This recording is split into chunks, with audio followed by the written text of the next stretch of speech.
Hello everyone, it's Jamal Thomas. Welcome to the Progressive Soapbox. So guys, I'm still here at Convergence. I missed Peter Joseph's this morning, and so I am preparing for my session coming up at 3:15. But as I'm sitting here preparing for my session, of course, like anybody else, Twitter, Facebook, and you see things. One of the things that popped up, this was Fox News, so take it with a grain of salt. I always say that when I'm reporting a Fox News piece. But what they're reporting on this point is somewhat of a flat fact. At least what they're reporting on. The substance of it we have to talk about. Saudi government allegedly funded a dry run for 9/11, reports says. Fresh evidence submitted in a 9/11 lawsuit moving forward against the Saudi Arabian government reveals its embassy in Washington may have funded a dry run for the hijackings carried out by two Saudi employees, further reinforcing the claim employees and agents of the kingdom directed and aided 9/11 hijackers and plotters. 2 years before the airliner attacks, Saudi embassy paid for two Saudi nationals living undercover in the United States as students to fly from Phoenix to Washington in a dry run for 9/11 attacks, alleges the amended complaint filed on behalf of families for some 1,400 victims who died in the terrorist attacks 16 years ago. The court filings provide new evidence that paint a pattern of both financial and operational support for 9/11 conspiracy from the Saudi sources, lawyers for the plaintiffs say. In fact, the Saudi government may have been involved in underwriting the attacks from the earliest stages, including testing cockpit security. We've long asserted that there were long-standing and close relationships between al-Qaeda and religious components of the Saudi government, said Sean Carter, the lead attorney for 9/11 plaintiffs. This is further evidence of that. Lawyers representing Saudi Arabia last month filed a motion to dismiss the lawsuit, which may finally be headed towards trial now that Congress has cleared diplomatic immunity hurdles. Now, I don't know if you remember this. This became somewhat of a big issue during the Obama administration, where you had people, families in the United States who wanted to sue the Saudi government. They felt like there wasn't enough information on 9/11, or that the government wasn't being completely honest and genuine about, what am I going to say, the study for 9/11 or an actual investigation into 9/11, that there were things that either weren't brought out or things that weren't necessarily discussed, including, if I'm not mistaken, there were pages that were redacted having to do with Saudi Arabia's involvement with 9/11. The families didn't want to take the government's word for it and wanted to take them through the court system. Now, Obama was against this. I suspect part and parcel of the reason he was against it is because if people can bring lawsuits against Saudi Arabia from the United States, does that mean that all those countries can bring lawsuits against the United States for our behavior? Meaning, say for instance,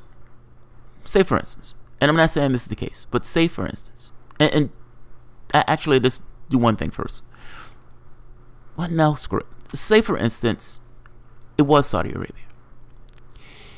An argument can be made that there is not much of a difference between a missile strike versus an airliner strike, meaning a missile would have done just as much damage as those two airlines hitting those buildings.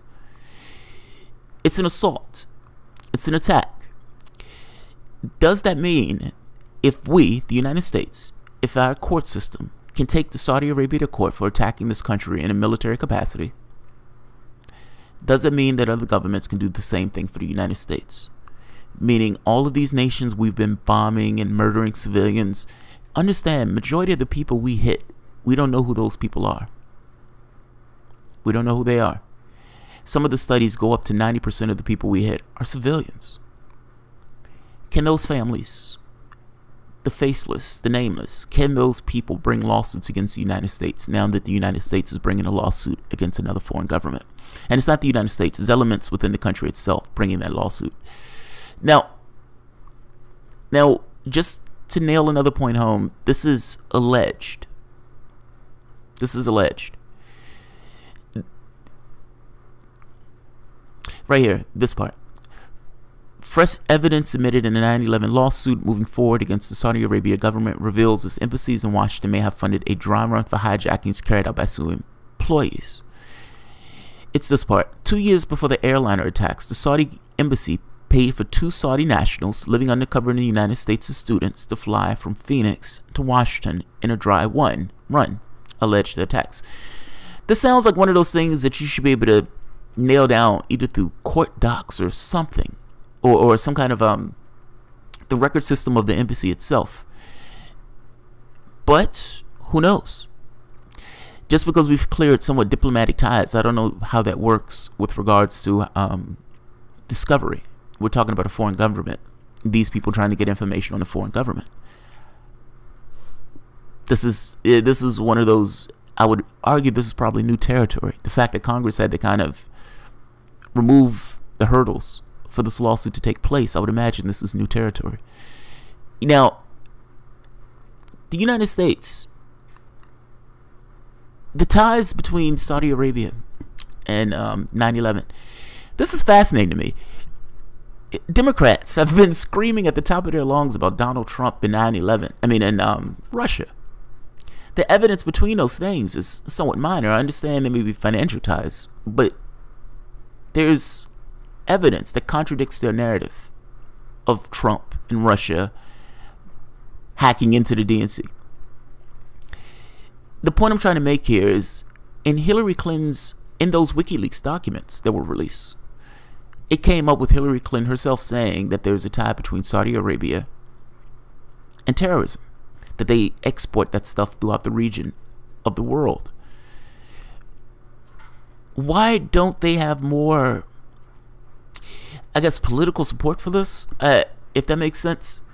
That seems like that would be a question. If Hillary Clinton herself admitted, mind you, she was saying so in an email, but she admitted herself that Saudi Arabia exports Wahhabism all throughout the region of the world, this lawsuit and the families are alleging that in the same way they're exporting this throughout the world, there could have been elements of the government working against our interests. Presidents have, for the most part, been reticent to go against Saudi Arabia for a very particular reason: oil. The point is oil. In 1945, so this is PBS. There's no right-wing, left-wing site. PBS. By 1945, the United States urgently needs oil facilities to help supply forces fighting in the Second World War. Meanwhile, security is at the forefront of King Abdul Aziz's concerns. President Franklin Roosevelt invites the king to meet with him aboard the USS Quincy, docked at the Suez Canal. The two leaders cement a secret oil for security pact. The king guarantees to give the United States secure access to Saudi oil, and in exchange, the United States will provide military assistance and training to Saudi Arabia and build the Durham military base. Also discussed at the meeting is the issue of creating a Jewish homeland in Palestine. King Abdulaziz acknowledges the plight of the Jews, but argues taking part in Palestine is unfair to Palestinians. In a letter to the king that Roosevelt sends after the meeting, the president writes, "I'll take no action which might prove hostile to the Arab people." But Roosevelt dies shortly after sending this letter, and Vice President Truman becomes president.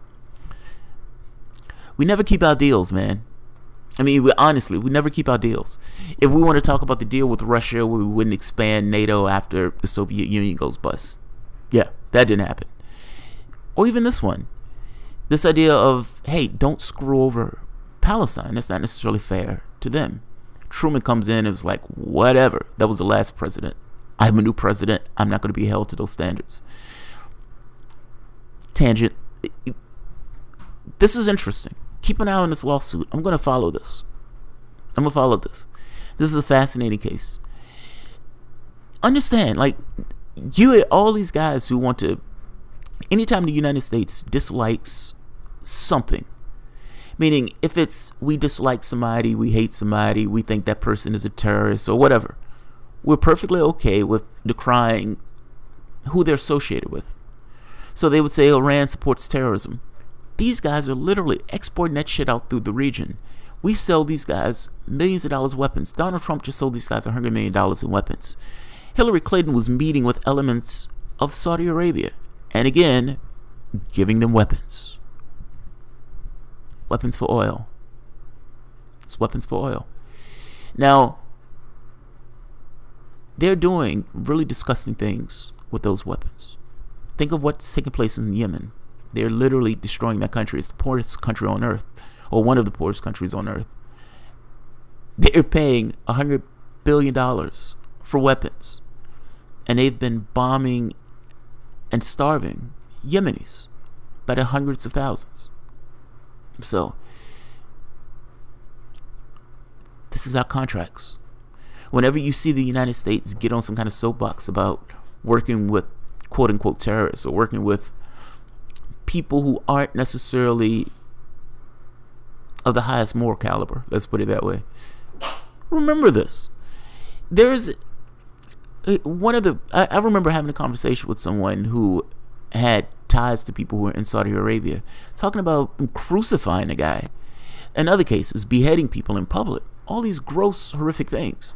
Now, look, there is no difference between somebody being beheaded and somebody being injected with some kind of syringe by a prison system. Those things are the same. Those things are functionally the same. One is more drastic in a sense of more a jarring thing to see somebody get their head chopped off. Fair enough. But our government also murders people in the same way that their government murders people. They just do it in this kind of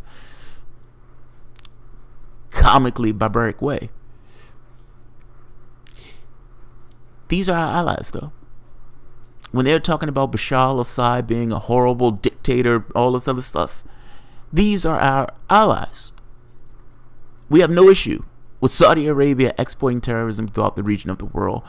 And even when there were ties between Saudi Arabia and 9/11, they shut up about it. Buried those things in the reports that came out about 9/11. And these families having to take the lift that their government was supposed to take and literally sue that other government to try to get some kind of justice for their family members. I'll keep an eye on it. Alright, guys. If you enjoyed the content, feel free to share, rate, subscribe, and of course, you can always support the work through Patreon. Thank you.